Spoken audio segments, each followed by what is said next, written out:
কেউ যদি মনে করে ঢাকা জিতে গেছি ইউনিভার্সিটিতে, আর জিতছে তো কি করে, এটা বাংলাদেশের মানুষ জানে।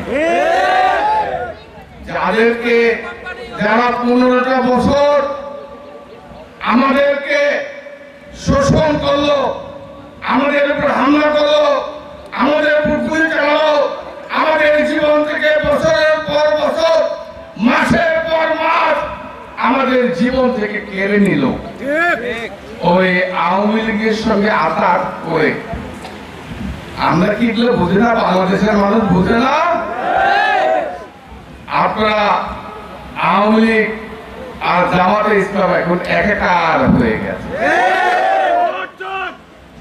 বিএনপি কে ঠেকাইতে হবে, বিএনপি কে ঠেকাইতে হবে। এই জন্য ঢাকা বিশ্ববিদ্যালয় আতাত করে আজকে ষড়যন্ত্র এবং চক্রান্ত করে তারা ভেবেছে ঢাকা বিশ্ববিদ্যালয় জিতলে বলে সারা দেশে জিতে।